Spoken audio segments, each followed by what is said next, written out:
The story begins not in Moscow, but thousands of miles away in Caracas. Venezuela, a nation often seen through the lens of oil politics and economic turmoil, has become a stage for one of the most dramatic geopolitical maneuvers of the 21st century. Russia, long accustomed to projecting power across Europe and the Middle East, now finds itself striking back through Latin America.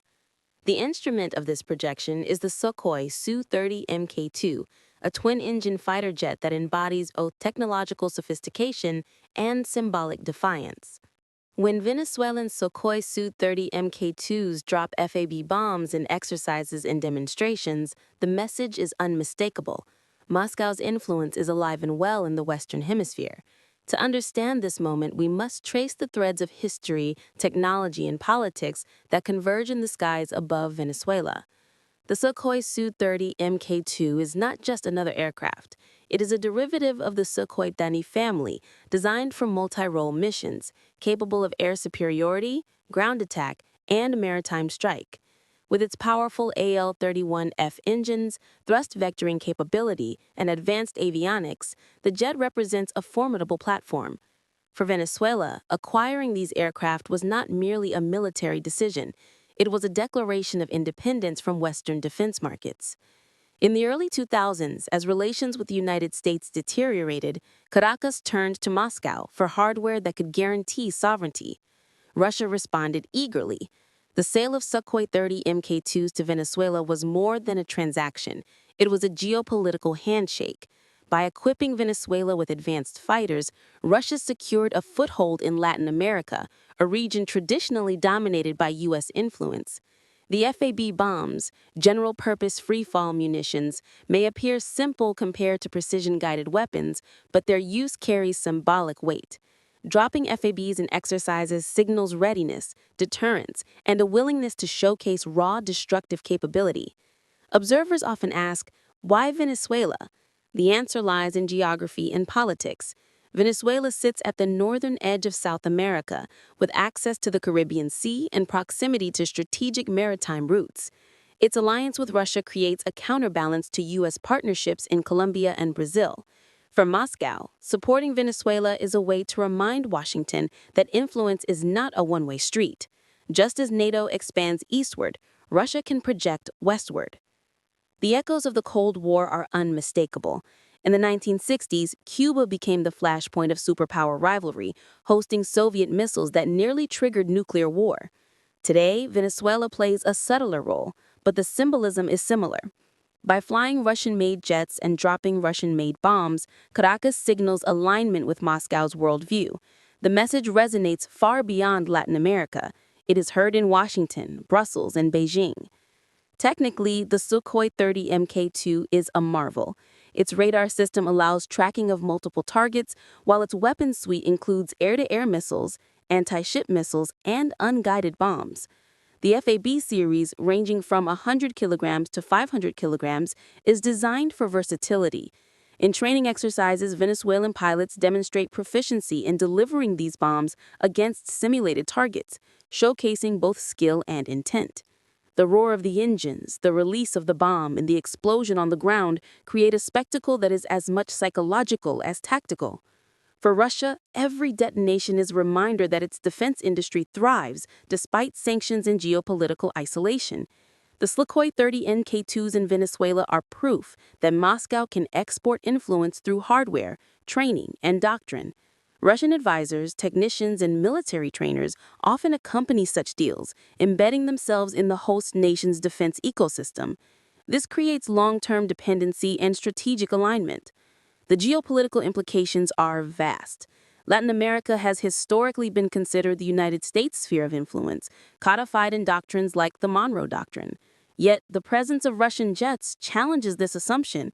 It signals a multipolar world where alliances are fluid and power projection is no longer confined to traditional theaters. For Venezuela, the partnership provides prestige and deterrence. For Russia, it's a chess move that complicates Washington's calculus. Critics argue that Venezuela's economic crisis undermines its ability to sustain such advanced aircraft. Maintenance, spare parts, and pilot training require resources that Caracas often struggles to provide. Yet the symbolism outweighs the practical challenges. Even a limited fleet of operational Sukhoi 30 Mk2s serves as a flag of defiance. Each flight is a statement. Venezuela is not isolated, and Russia is not retreating. The narrative deepens when we consider the broader context of Russian military strategy. Moscow has long sought to counterbalance U.S. influence by cultivating partnerships in regions far from its borders. Syria, Iran, and now Venezuela form part of this mosaic. By supporting allies in diverse theaters, Russia stretches U.S. attention and resources. The FAB bombs dropped in Venezuelan exercises may not alter the balance of power directly, but they contribute to a psychological campaign of global reach. For viewers, the spectacle of Sukhoi 30 Mk2s soaring over Venezuelan landscapes is cinematic. The contrast between lush jungles, Caribbean waters, and the sleek silhouette of the fighter jet creates imagery that resonates with audiences worldwide.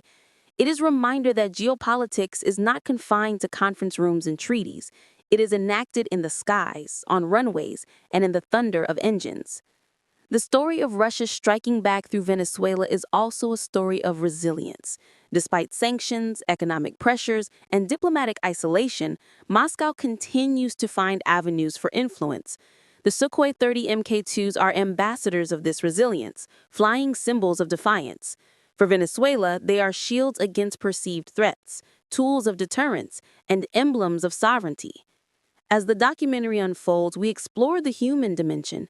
Venezuelan pilots trained in Russian doctrine embody the fusion of two cultures. Their voices, their experiences, and their missions reflect a partnership that transcends hardware. Each sortie is a blend of Venezuelan nationalism and Russian strategy. The FAB bombs they drop are not just explosives, they are statements written in fire and smoke. The narrative stretches further, connecting past and present. From Cuba in the 1960s to Venezuela today, the Western Hemisphere has been a theater of superpower rivalry. The Sukhoi 30 Mk2s are the latest actors in this drama, carrying forward a legacy of defiance and alignment. For audiences, the parallels are striking, the lessons profound. In conclusion, the story of Russia striking back through Venezuela is not merely about aircraft and bombs. It is about geopolitics, symbolism, and the enduring struggle for influence. The Sukhoi 30 Mk2s dropping FAB bombs are chapters in a larger book, a book written in the skies of Latin America, read by the world and authored by the ambitions of nations.